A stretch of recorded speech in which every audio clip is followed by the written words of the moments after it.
Compañeros, buenas noches. Mi nombre es Carlos Eduardo Lozano Rodríguez y hoy vengo a hablarles sobre gobierno corporativo. Para esto tenemos la siguiente tabla de contenido. En primer lugar, vamos a hablar acerca de los conceptos y los elementos del gobierno corporativo. En segunda medida, vamos a hablar sobre el concepto de agencia y los problemas asociados a esta. El tercer punto estará relacionado con los mecanismos internos y externos del gobierno corporativo, para finalmente hablar acerca de los grupos de interés o los denominados stakeholders.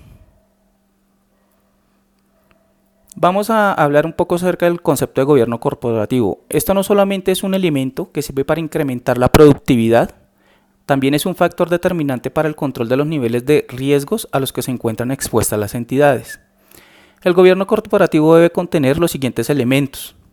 Debe contener una estructura de propiedad, máximo órgano social y derechos de accionistas, debe contar con una junta o consejo directivo, debe contener unos administradores, debe contemplar unos órganos de control, debe establecer el control de la gestión de los órganos de gobierno corporativo, debe asimismo contemplar la revelación de la información, tener en cuenta y mencionar los grupos de interés y finalmente establecer la autorregulación del gobierno corporativo. Ahora, para hablar de gobierno corporativo es importante que hablemos sobre el establecimiento del Código de Buen Gobierno. Para esto hemos determinado una pequeña definición que la vamos a explicar mediante esta diapositiva.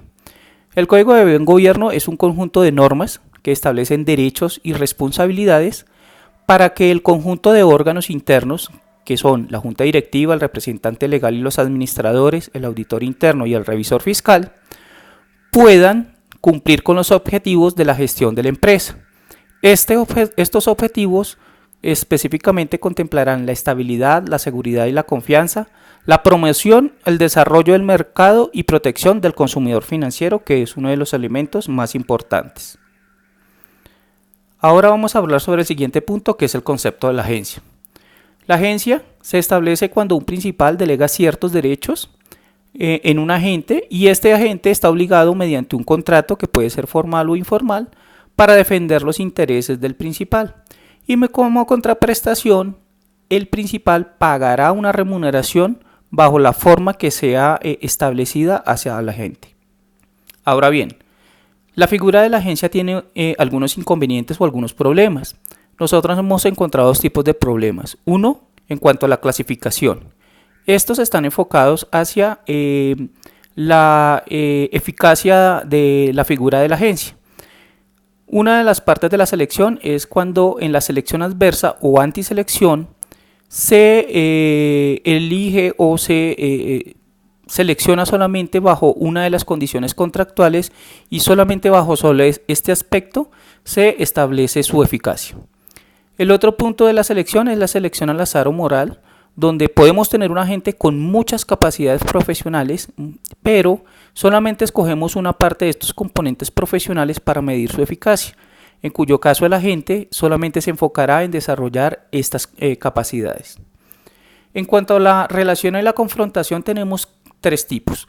La relación entre los accionistas y los administradores.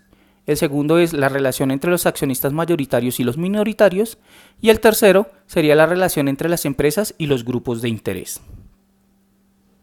Ahora bien, vamos a hablar sobre los mecanismos internos y externos del gobierno corporativo.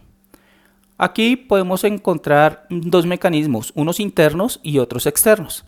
Dentro de los mecanismos internos tenemos el sistema de control, que es un conjunto de políticas, principios, normas, procedimientos y mecanismos que son establecidos por la Junta Directiva, la alta dirección y los demás funcionarios para proporcionar un grado de seguridad razonable en cuanto a la consecución de los objetivos de la entidad.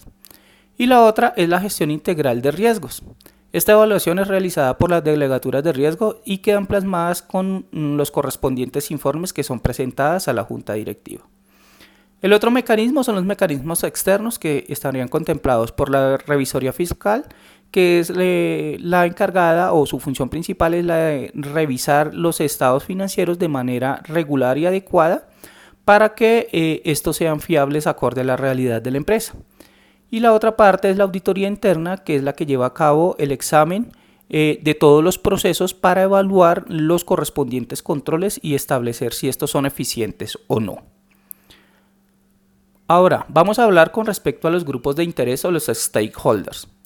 El gobierno corporativo debe contener los grupos de interés, desde el ente supervisor, el cual ve de buena manera de que la entidad supervisada y el supervisor tengan una buena comunicación. Y esto se mira como un aspecto muy positivo del gobierno corporativo. Otro de los elementos de los grupos de interés son los clientes. El consumidor financiero es el destinatario último de la actividad de la entidad y por ende la relación conflictiva o problemática entre la organización y sus clientes no se ve con buenos ojos. Entonces por esto es que es importante este elemento. Otro es el de los acreedores, porque finalmente los acreedores están interesados en la capacidad financiera de la entidad para pagar sus acreencias.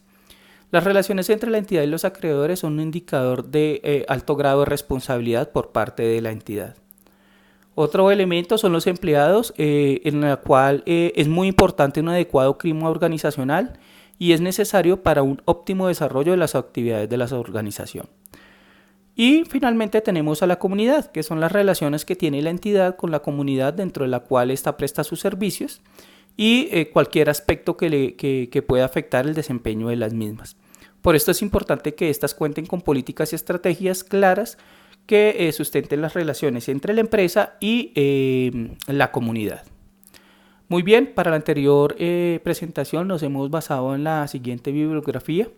Espero que les haya gustado la presentación y les haya servido y cualquier cosa seguimos en contacto. Gracias.